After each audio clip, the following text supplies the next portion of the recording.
I have been travelling through Italy, exploring the country's loveliest and most significant gardens, and the ideas and history that shape them.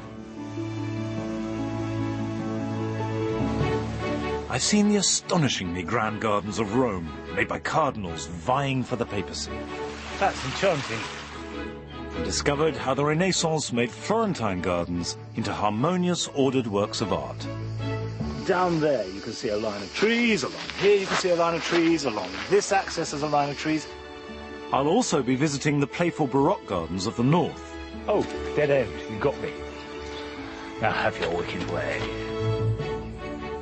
But this week I'm in the south, where the gardens are mostly more informal, the planting more exotic, and I get a glimpse into the glamorous hideaways of the rich and famous.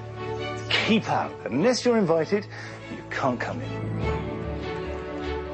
I'll be discovering how an 18th century, very English gardening movement utterly transformed Italian gardens. Ah, that's just lovely. And luxuriate in what is undoubtedly the most romantic garden ever made. And then up here on the bridge, you have one of the most stunning views in any garden ever.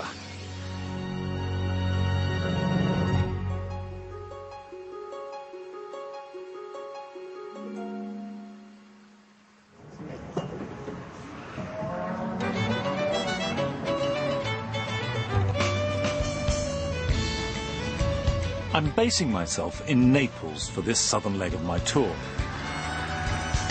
It's a city that is a splendid tangle of anarchy, shabbiness, and real architectural magnificence.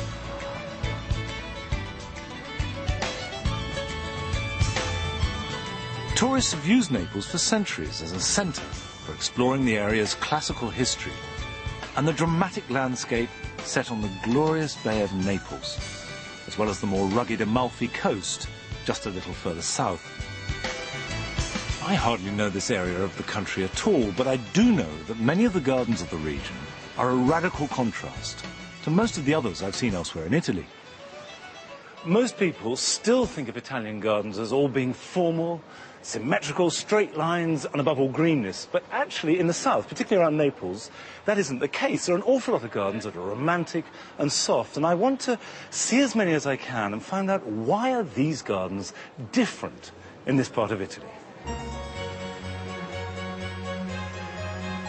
The gardens I visited around Rome and Florence were often exuberant and playful, but nature was always seen as something to be tamed and tightly controlled.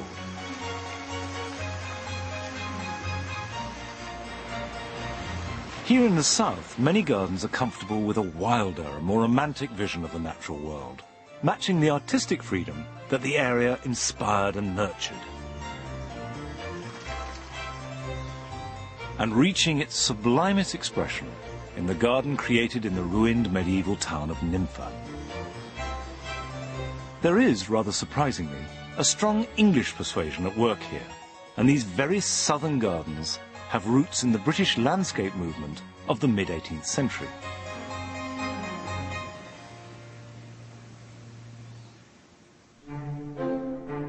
I'm starting my visits halfway between Rome and Naples, in the province of Latina, by visiting a contemporary garden that wears its English influences proudly, and which I have a slight personal link to.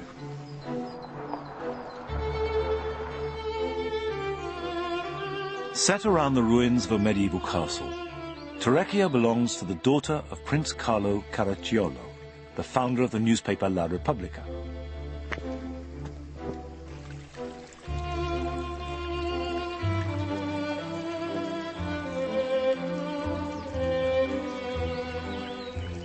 There is absolutely none of the sub-hotel formality that can be the default position for many houses of the very rich.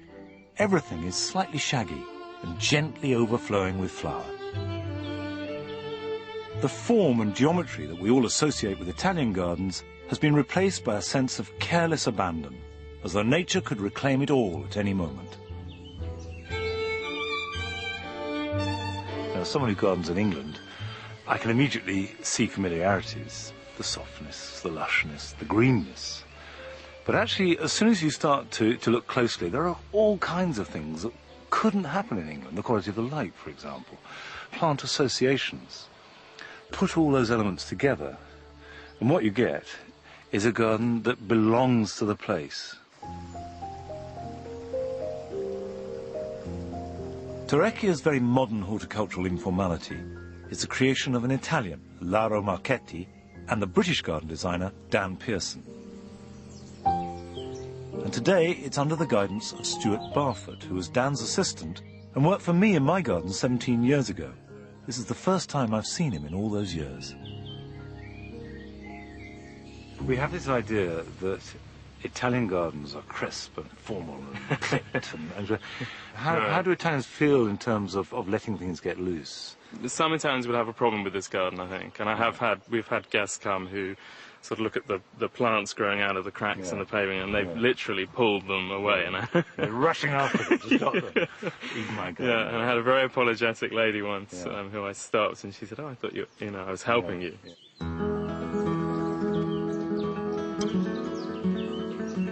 Although the plants might appear to grow untrammeled, self-seeding themselves and spilling freely, it's nonetheless a highly designed space. And what appears to be a jumble of flowers actually follows a restrained and carefully controlled colour palette. A lot of people will use a colour theme in a garden, but to work most effectively, you need to use 3 dimensions. And in a big garden like this, of course, that can be done on a grand scale. So in the foreground, you can have mixed whites, and you get your little white garden. But then here, the Philadelphus picks it up in the middle ground. And right in the distance, climbing up a stone wall, is a white rose. So that white just bounces away through the garden like an echo, disappearing. And it's very subtle, but actually quite powerful.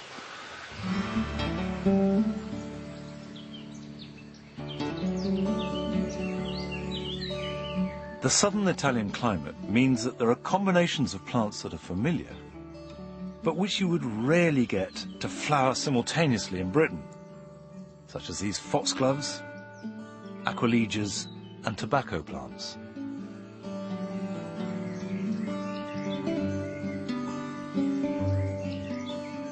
When Stuart arrived, he encouraged them to leave as much grass as possible to grow long, just mowing paths where necessary. And his latest addition to the garden is a wildflower meadow. We sort of blitz this every autumn. We cut everything down, take it away, rotivate. So it's an annual meadow? It's an annual meadow, yeah. Mainly corn chamomile, cornflower, and a few poppies. Now, obviously, a bit of the garden like this will only look at its best for what, 3 weeks maximum? A few weeks, yeah. But we've got a luxury in that sense because this space really wasn't being used. And I thought, let's do something that looks really amazing, and it doesn't matter if it looks amazing for only a few weeks. And how does this go down? People love it. Do they? Yeah. Oh, they don't think you're balmy. Balmy Englishman coming in. No, most people love it, yeah. Although Torrecchia was begun in 1992, this informal style of gardening first appeared in southern Italy much earlier. It goes back over 200 years, when the Bourbon dynasty ruled over what was then Italy's largest kingdom, stretching from north of Naples right down to include Sicily.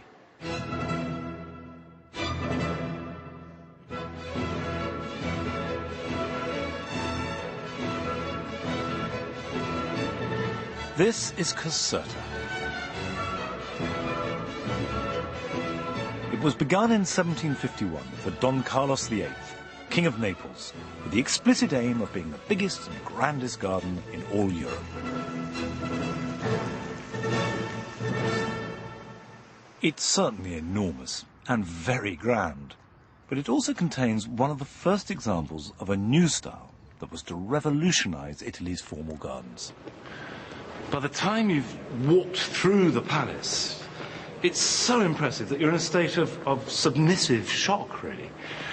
And then you come out into the light and the landscape, and everything is funneled down to this extraordinary vista, just narrowed down to a point, and as though it takes your natural impulse to look out and forces it in. And of course that's all about power. It's doing it because it can. And it's just saying, be amazed. Well, you can't be anything else. It's amazing. Whilst all your attention is focused towards the cascade, 3 kilometres away at the far end, to get down there and visit all the garden is a walk of over 8 kilometres. So, I hire a bike to get around.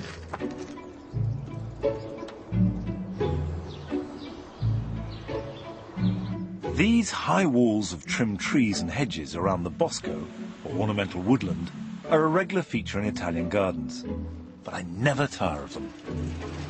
The view is so compelling and steers you on so much that it's easy to overlook how wonderful the bosco is. And it's that combination of the clipped edge of the wood, like a hedge, and then the trees spilling over the top, that is deeply satisfying. It's a lovely thing, a bosco.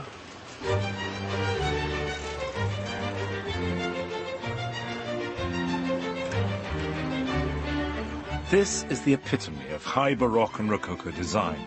Dramatic, confident and elegant. And with nature always firmly under control. Do you know, I'm feeling quite excited about this. When I came here, I'd seen pictures and it looked very static. It looked this power statement, here I am, I can do this, admire it, now push off. It's not like that at all. It unfolds and is progressive. And as I'm cycling along, there's a sense of a narrative, and I'm part of it. I'm not excluded.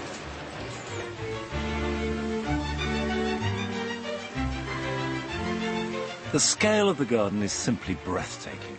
Just to bring the water into the canal and its fountains, Caserta's architect, Luigi Vanvitelli, blasted through 6 hillsides and built a 33-kilometre-long aqueduct. But this was a final flourish, because Caserta was the last palatial garden to be built in Italy in the formal style. It took 25 years to make, and by the time it was complete, gardens across Europe were being changed forever.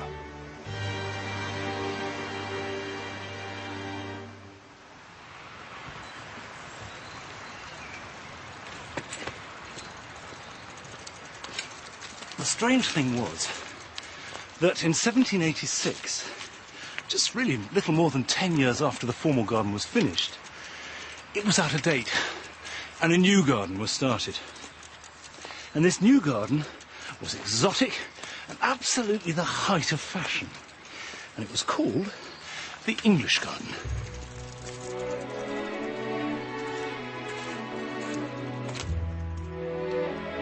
On a 50-acre plot, especially bought for the purpose, is a garden as different in style to its predecessor as could be imagined. It looks like nothing so much as an English country park.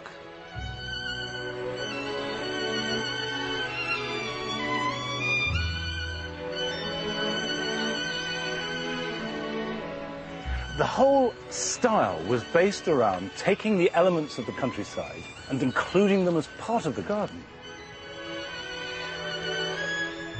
This new style was based on the landscape movement. Rather than regulate nature in ordered ranks and lines, it set out to absorb and replicate it.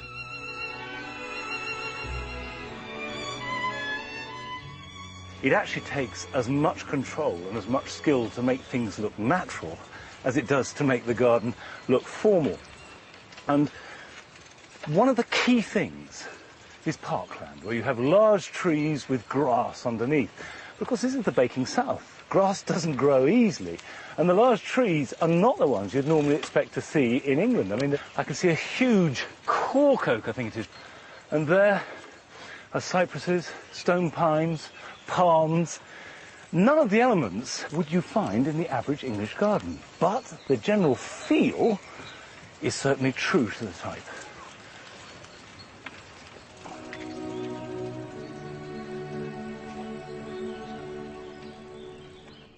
This type was begun by William Kent 50 years earlier, and then made popular by Capability Brown.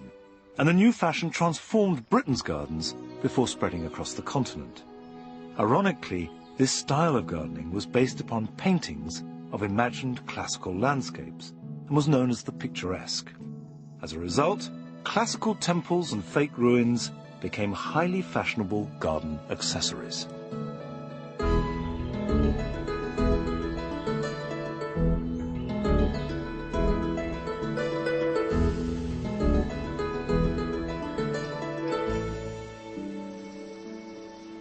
go down an overgrown path and come across a fully blown temple is a surprise, which is absolutely in the spirit of the picturesque style which this garden is based on. Whereas in the formal garden, you see everything, literally for miles, and if you're going to have a temple, you put it on the top of a hill. Whereas with the new style, everything is a moving tableau. It's to delight you and surprise you, or even horrify you, certainly to titivate you. So to brush through the undergrowth and come across a temple as though it's been lying there for years is exactly the required effect.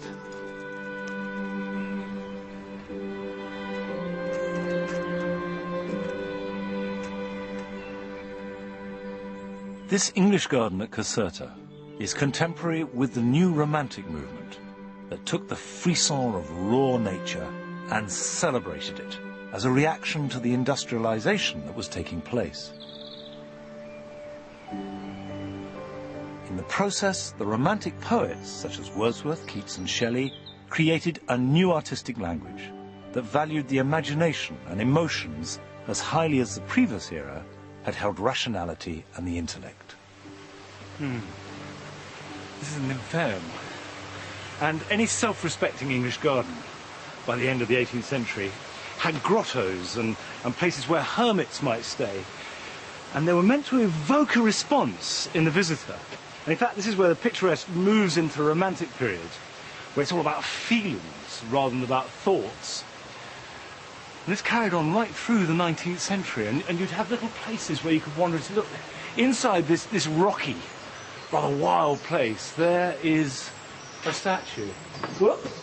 And oh look, a complete abandoned, lost piece of classical world. But this is not a ruin that has evolved through time. This has been manufactured to look ruined.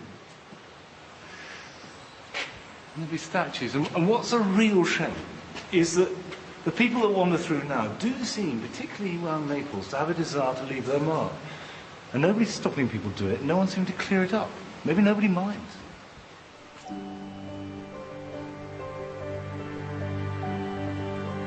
The great discovery of the Renaissance was classicism, with its humanism and order. But a couple of hundred years later, in the Romantic garden, classical civilization is depicted as picturesque ruins designed to deliciously thrill you with a display of mortality and decay.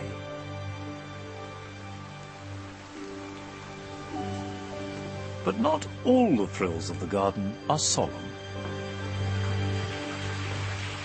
I like that, because there you have a nymph washing decorously, and from the front she's covering herself up. But this is a peek at her bum, and I like the sense of what the butler saw, that she doesn't know we're here and we're spying on her.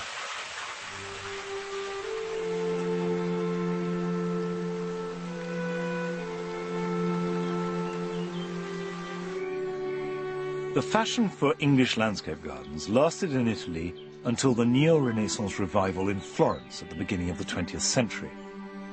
But the Romantic influence remained particularly strong here in the south of the country, attracting artists, writers and musicians to escape the restrictions of Northern Europe.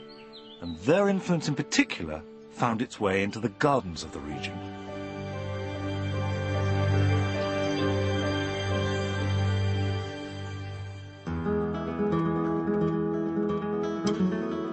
I'm now heading to the coast for Sorrento, on the far side of the Bay of Naples.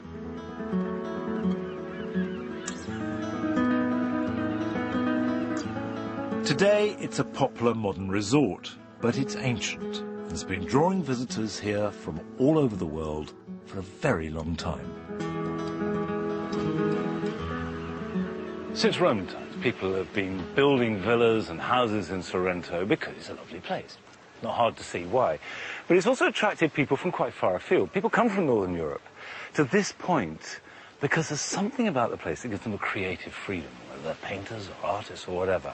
And I think it's because it's far enough south, and suddenly you're liberated from all the ties of the north. And that applies to gardens too. People have come from far afield to make gardens, and the next garden I'm visiting is just here. And because the view is so important, the garden is right up there on the cliff top.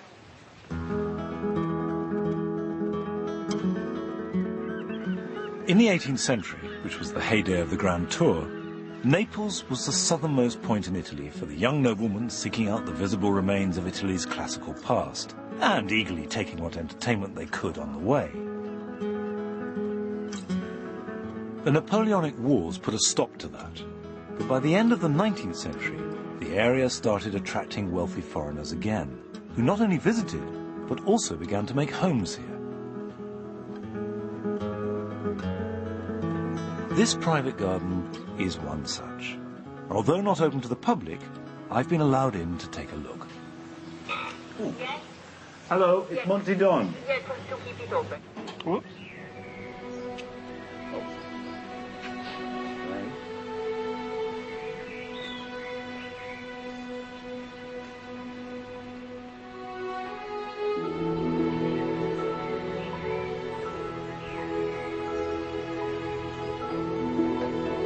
It is called Villa Il Tritone. The 19th century villa was bought in 1905 by William Waldorf Astor, the American ambassador in Rome, before becoming a British citizen and eventually a viscount. Astor enlarged the grounds, and much of the existing garden was laid out by him.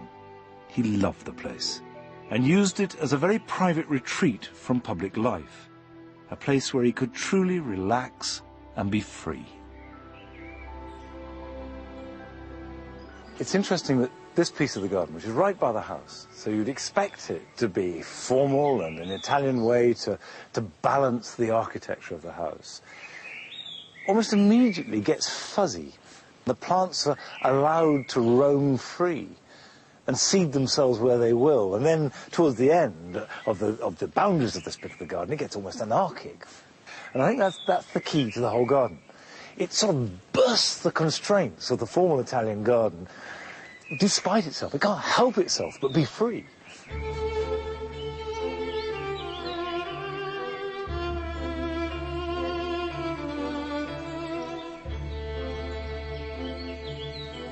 Astor used Il Tritone's long history to make his garden.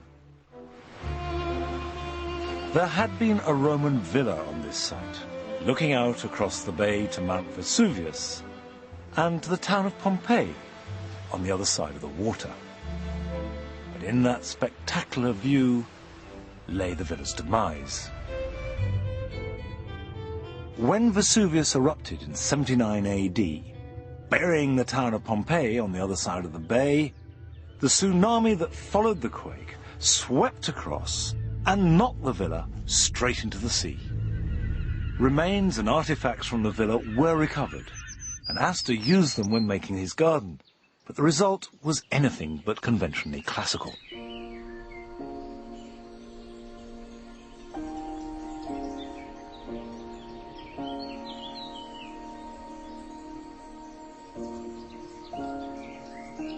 The overriding impression you get in this garden is of a greenness, a soft light coming through. And in this central avenue, you have this tunnel of green. Most avenues are open to the sky, but this one, because it's closed over, and with the Banksia rose growing across the top, in fact, you just get glimpses of the light. They're like skylights. I like the fact they've used wood, and it's not some metal construction. It's slightly wonky and accidental, and that looks lovely. It's soft. And yet, there are avenues going out to harder things. Now, there's an avenue going down there, and at the end you go down to light and the sea, and look down there the way this green path, which is just moss, and bright sea beyond it. And it's designed in such a way as to make it seem much bigger than it is. These avenues radiate out simply to make the most of the space. In the early 1970s, the villa was bought by an Italian businessman, Mariano Pane, and his wife Rita. Then, just in her early 20s with small children, Rita found herself the custodian of the garden, although at the time she wasn't fully aware of its historical significance.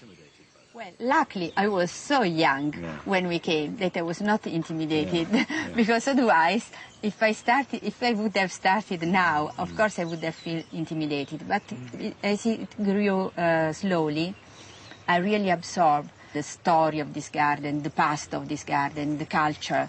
What's your philosophy? My philosophy, first of all, is freedom. I think that at the end, you cannot fight against nature. At the end, nature will always win. So I think you have to choose the right plants for the right place. The spontaneous plants, they're so beautiful, you need to discover them. They are not imposing themselves. I like the idea of a romantic garden, the garden of the poets, more than the garden of the architects. Well, you've certainly achieved that. There's no doubt about it. This is about as romantic as a garden can get.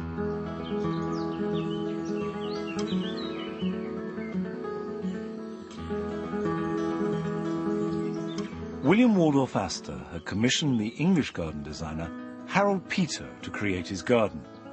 And Peto built a wall, both as a screen to create privacy and simultaneously to intensify the borrowed landscape. I think this series of windows along the sea edge of the garden are a stroke of genius. Because you might think that with this dramatic and beautiful landscape, with the sea outside the garden, you want to have access to as much of it as possible. But actually by blocking it out and then revealing it in a carefully chosen series of framed pictures, you make it more precious. And at the same time, it keeps out the hurly-burly of the town below. And so you get the best of both worlds. You get the landscape intensified and made more precious, and you get increased seclusion.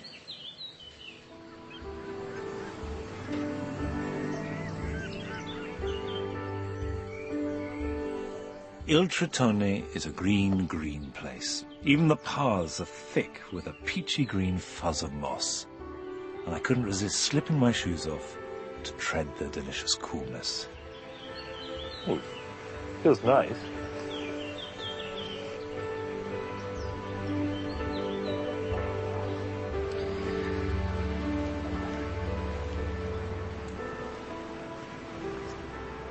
It's attractive to see people doing things.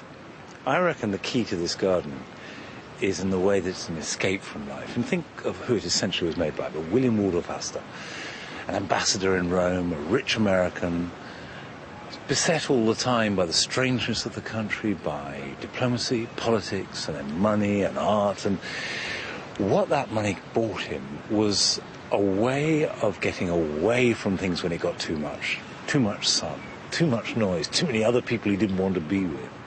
And with creating a green retreat with windows out onto that world, not only was a kind of barrier, an insulating layer, but a beautiful one, a beautiful bubble.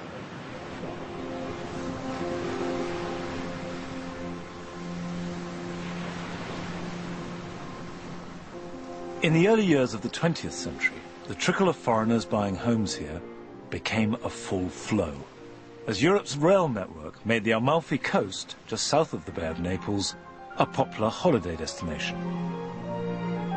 These holidaymakers found an area that was very poor, with the only living to be had from the sea or the ravishingly beautiful but harsh land.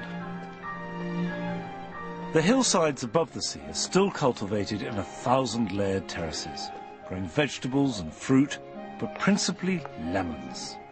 And the locals proudly claim that the lemons of Amalfi are the best in the world. I made a detour to visit Giovanni Ciuffi, who's been growing them here for 50 years.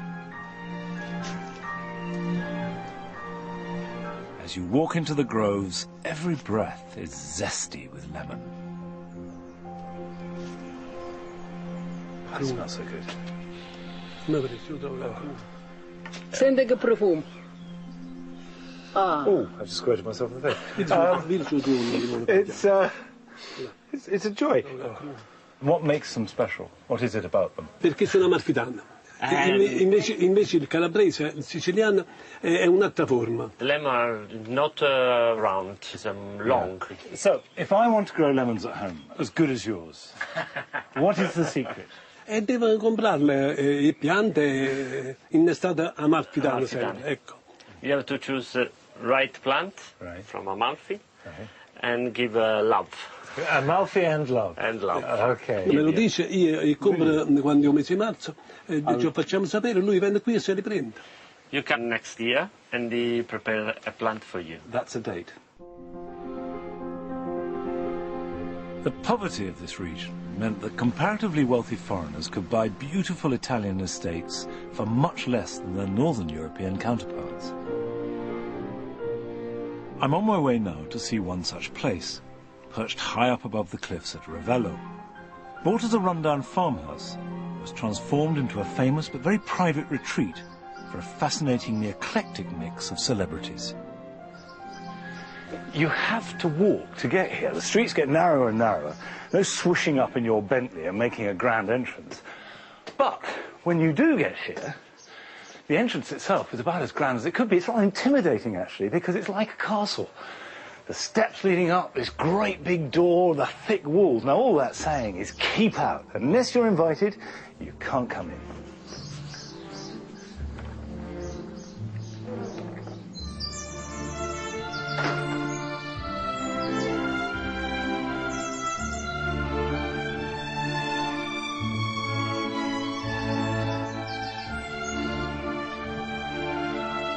Villa Cimbrone was bought in 1904 by Edmund Beckett, 2nd Baron Grimthorpe, who was a banker and a Tory politician.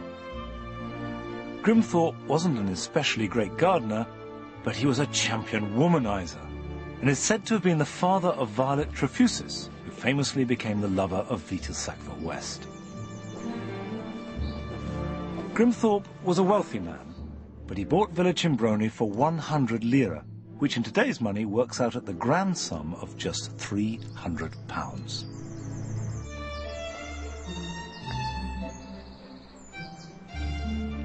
Hiring a local architect, Nicola Mansi, Grimthorpe set about transforming the agricultural vineyard and walnut groves into a grand, glamorous garden with breathtaking views and vistas, framed by a mix of temples, grottos, balustrades and statues.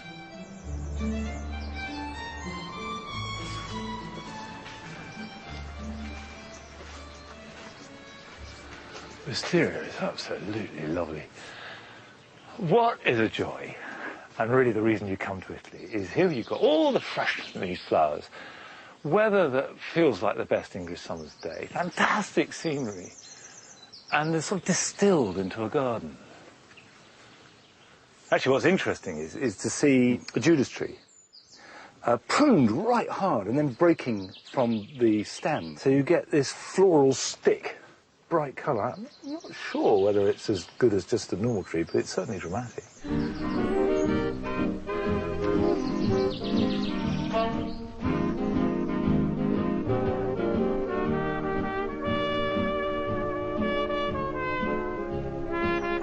Grimthorpe died in 1917, but his daughter Lucille enlarged the garden and made it the centre on the Amalfi Coast for writers such as D.H. Lawrence and the Bloomsbury set, as well as musicians, politicians and film stars.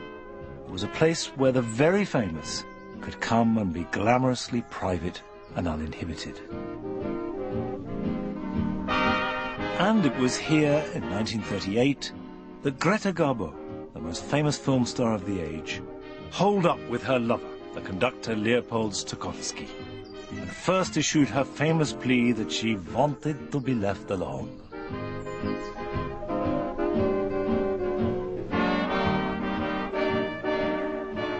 That's a long walk for a garden. There's sort of an element of a motorway about it, and it's a bit themeless. But actually, I get it now, because it's directing you down here. It's saying, come on, get down here, because when you do get here, that's, well, it's actually it's a pretty scary view, but it's just stunning, stunning, stunning. And I suppose if you've got a view as dramatic as this, then your garden is just funneling the visitor, through the gate, get down the end and have a look, and it's stately and the sky's blue, and it's just lovely in every way. And as I was walking down, I was thinking about, Greta Garbo coming here. And if you want to be private, there's a sense of enclosure.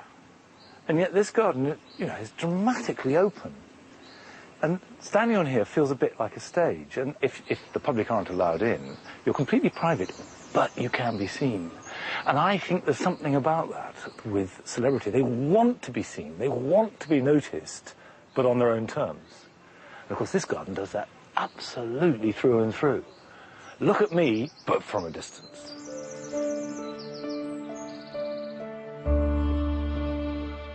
The garden juts out on a finger of land high above the rocky slopes to the sea. Magnificent stone pines and yew hedges grown anarchically freeform provide shelter, as do the pergolas laden with wisteria. It all creates a secluded, romantic setting, and yet the backdrop and buildings are theatrical to the point of melodrama. There's no doubt this is a lovely garden, and certainly worth visiting. It's such a dramatic location, and the way that it's laid out is terribly theatrical, which is an irony, really, because when you think of the people that came here, the Greta Garbos and the D.H. Lawrences and the Salvador Dalis and Churchills, these are big, dramatic people coming as an escape. But actually, they've come as a performance. And I think what will make this garden come alive will be a party.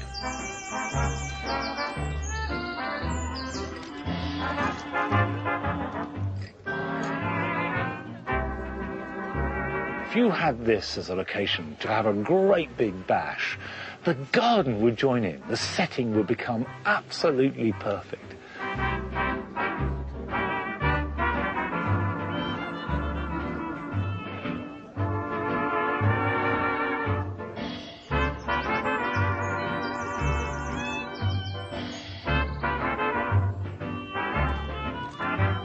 By the 1960s, the Amalfi Coast was becoming increasingly a tourist resort, and musicians, writers and artists coming here for a cheap, sunny retreat had to travel further afield.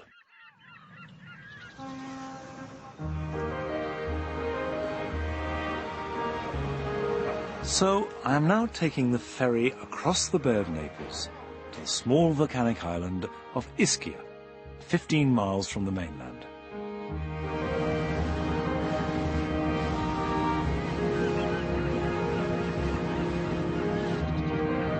Nowadays, Ischia is a popular day trip for tourists who come not just to enjoy the island's beaches, but to visit a world-famous garden.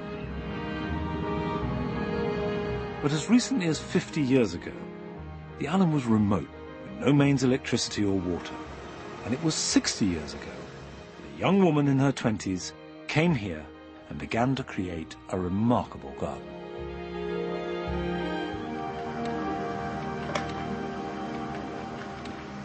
Hello?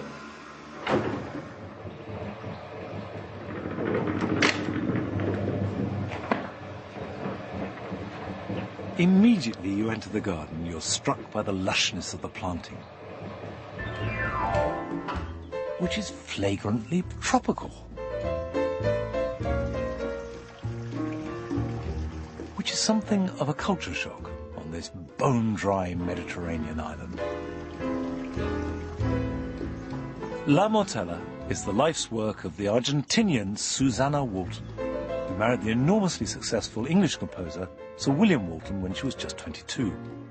Looking to escape the English winter, they rented a house on Ischia in 1949, neither of them ever having been there before, and fell in love with the island, deciding that it was the ideal place for Sir William to compose in peace.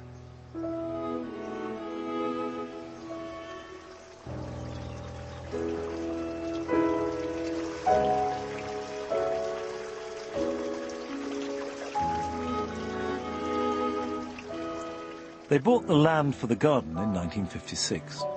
It was an old quarry with no water supply. But Susannah, an instinctive plantswoman, was undaunted and started planting straight away with exuberant enthusiasm. Following her instincts, she selected exotic plants from around the world, and against all the odds, the garden quickly flourished.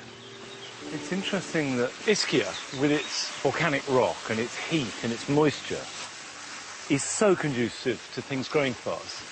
So you get this dramatic response, and the show is operatic. There's drama, there's colour, there's bigness, there's flamboyance. And you can't really have that in the north. It's to do with the south. And you needed someone from Argentina with Latin in her soul to make that come alive.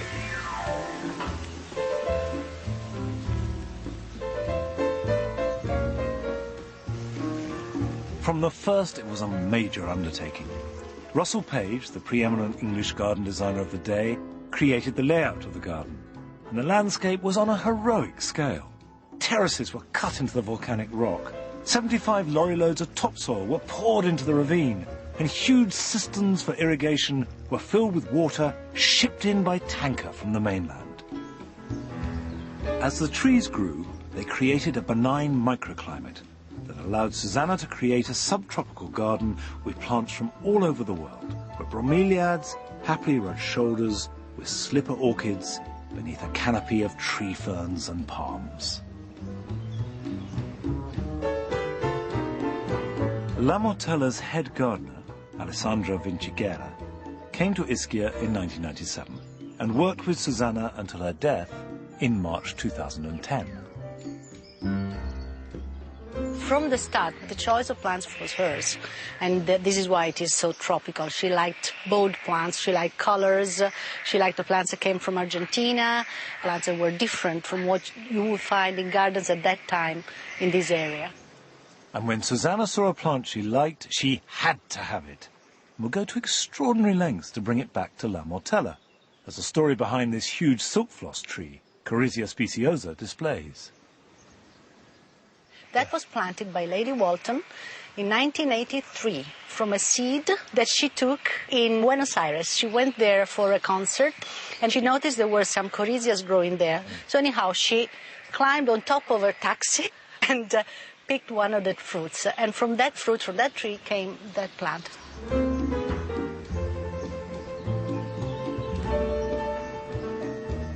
This story seems to have been entirely typical of her way of living and gardening. And that energy and vivacity runs like electricity through the garden. It is a performance, a garden wearing a stylish hat and a brilliant smile whilst talking 19 to the dozen. It is a very passionate garden.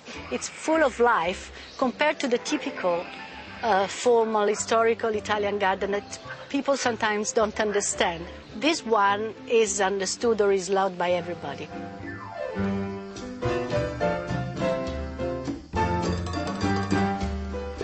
Above the subtropical tree line, on the exposed old quarry walls, the garden transcends its recent history and becomes rooted deep in place. Although this garden is packed with plants, a lot of them unusual, I have to say none are nicer than the Mediterranean natives, like this rosemary, prostrate, dripping down the hillside. It's beautiful. And the cistus. And the myrtle, and of course La Mortella is taken from the name myrtle. These are native plants, as common as anything you'll find in the whole Mediterranean. But they absolutely look right at home. This is where they live, so they're comfy.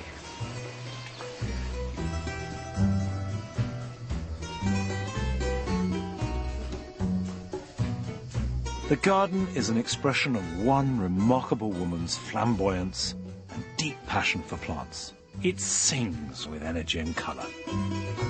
But the garden began and ends as a testament to the love of Susanna for her husband William, who died in 1983.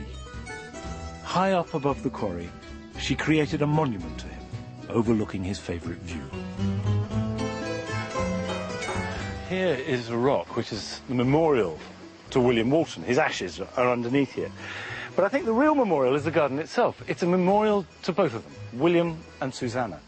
And although Russell Page is always credited with designing the garden, which he obviously did, that was his job. But the thing that brought it to life was Susanna's planting. And I read that she quoted the famous remark that you consult the genius of the place to inspire you. Genius of the place is the love. And if you like, the whole garden is a monument to them and their love for each other.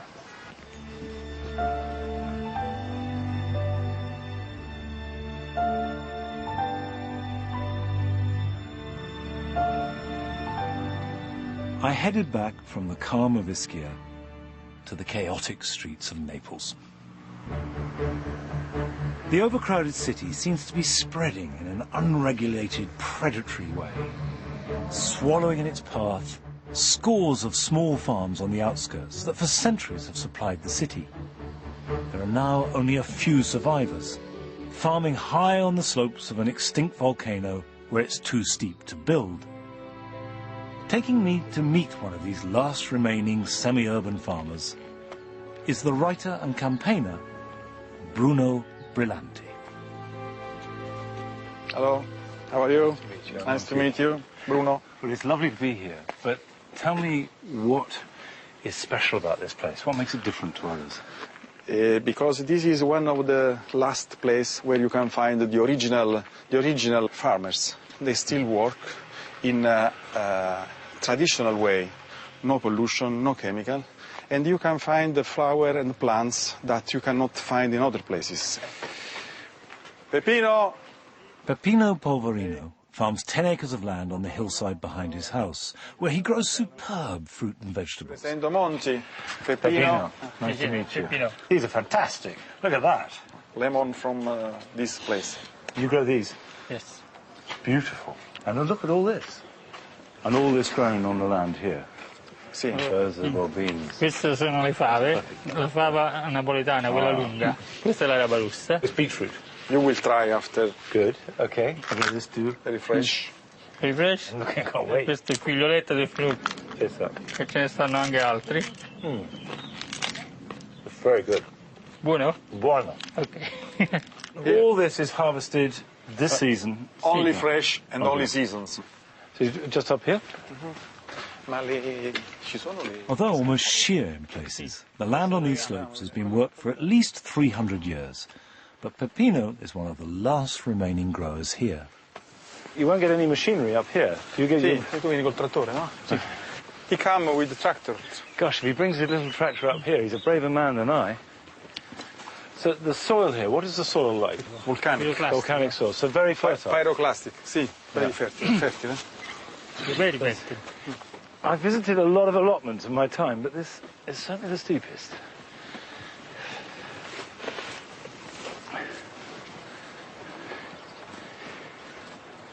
The city is right there, isn't it? Yes, just... Right there. And there's Vesuvius. And how do you feel when you look out? Per fortuna si è bloccata a valle. Fortunately, now it's stopped. Only 20 years ago, there were fields of orange, lemon tree, cherry tree. It seems depressingly likely that Peppino's land will sooner or later also disappear under the remorseless lava-like flow of urbanization. Albicotte. Beans, plums, apricots, you know each individual plant. Sì.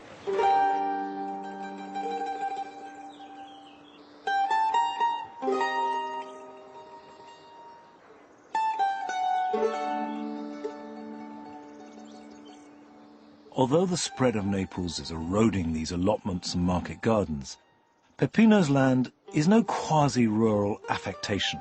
It is the real thing, and a perfect model for small urban farms of the future.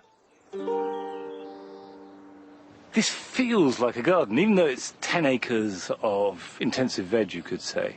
The fact that it's loved and cared for as much as any garden of any description, I think does the trick. There is that kind of human magic that works. And it's been going on here for 200 years. But I wonder really how long this can last. There's Naples encroaching in like an angry sea. And it would be a real shame if I were to come back here in 20 years' time and found that where I'm sitting now is a block of flats.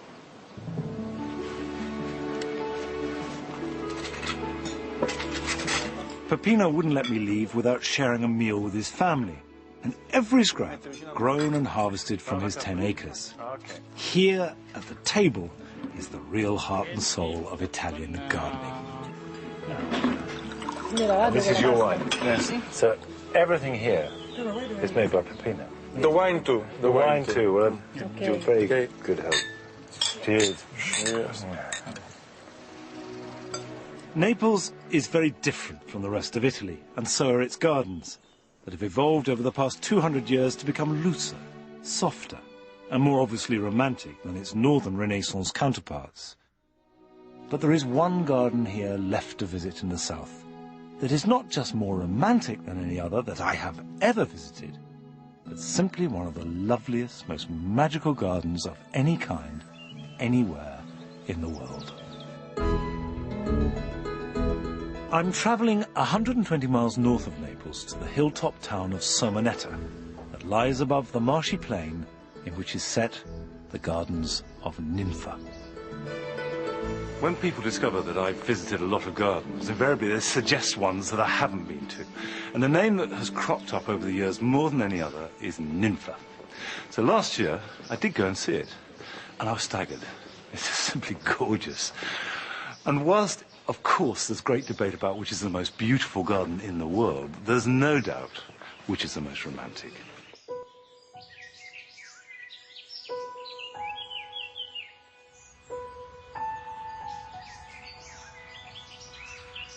For 1,000 years, Ninfa was an important town on the main road between Naples and Rome. At its early 14th century peak, before the Black Death ripped through Europe, it was owned by the Caetani family and had a castle, 7 churches, 14 towers, town hall, mills, 150 houses and around 2,000 inhabitants, all of which made it a substantial town. Then disaster struck. In 1381, Ninfa was sacked by mercenaries and pillaged by neighbouring towns. The remaining inhabitants, much reduced by plague and riddled with malaria from the surrounding marshes, evacuated it for healthier, safer ground. The Caetani family retained ownership, but for nearly 6 centuries it lay abandoned, with the buildings submerged like sunken wrecks beneath the tangled undergrowth. This is a town where people lived for hundreds and hundreds of years, where people died by the hundred. And there are ghosts here. You're walking the streets where Romans walked, where medieval man, where people fought. And there are just layers upon layers of memories in amongst the buildings, just like there are layers upon layers of plants. You don't want to speak too loudly, not because you're disturbing other people, but you don't want to disturb your own sensitivity.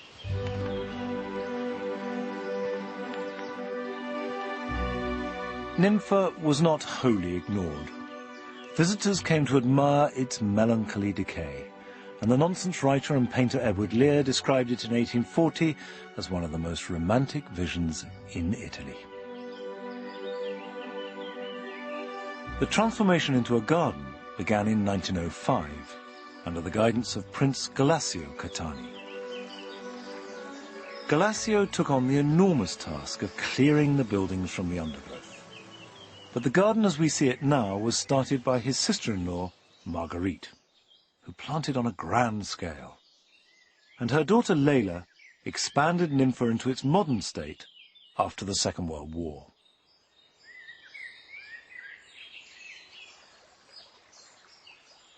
In medieval times, they repeatedly would get plague, and this was a low-lying area, so lots of malaria, and the town would be isolated from time to time. And to get food in, it had to come by the river, but they couldn't come right through.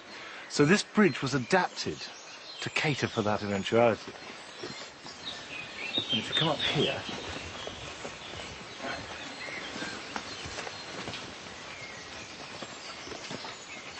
you can see that they built into the bridge, and these are the town walls, so this is the edge of the boundary. No one could go out, no one could come in. But they built in the bridge these vents, these openings, and what they did was lower baskets down on ropes to boats that would come from nearby with supplies. And then up here on the bridge, from the edge of the town, looking in, you have one of the most stunning views in any garden ever in the world.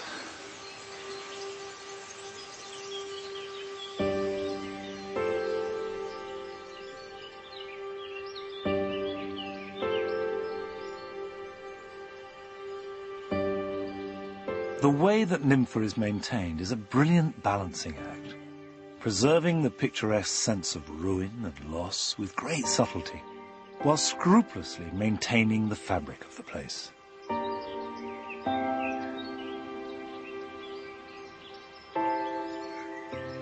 I've gone off-piste a bit. If you visit the garden, you go on a set route and admire all the obvious best bits, but I like it if you can get behind the scenes a little bit.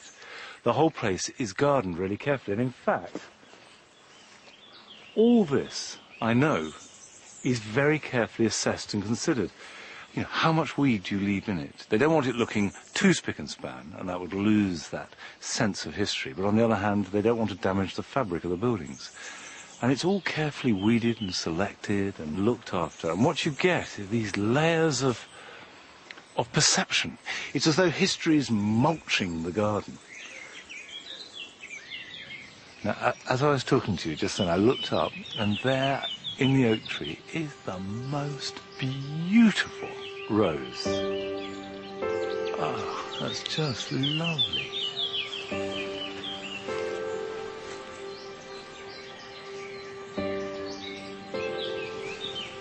I think that the secret of Nympha, as perhaps with all truly great gardens, is that it enlarges us. You go in to admire and enjoy, which of course you do, but you come out with a whole new set of parameters with which to measure life. It really is that good. It may well be that there are bits of Nympha that you think could be improved or bits you don't like, but for my money, and I have visited an awful lot of gardens, this garden encapsulates the performance of a garden, the idea of a garden, better than anywhere else.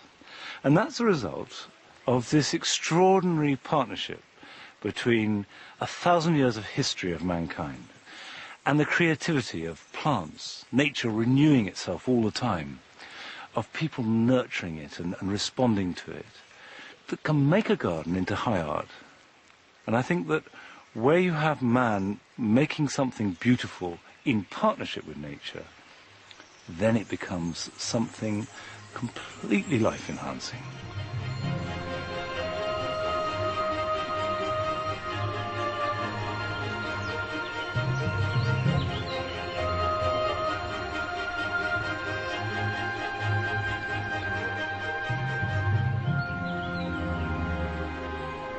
These gardens that I've visited in the south have a very distinct character and are quite different from the rest of the country.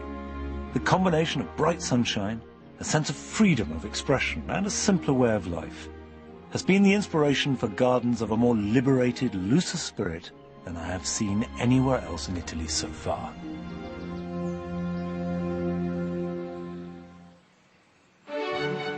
Next time I'll be in the Veneto and the lakes of the far north, visiting gardens rich with plants, as well as looking in on the gardens of the very rich and the very famous. Well, what's this one here? Mr. Clooney's place? Yeah, I can see why I might want to live there.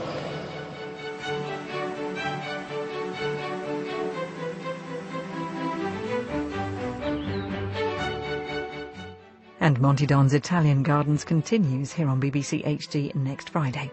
Next this evening, it's time for our nightly visit to Albert Square.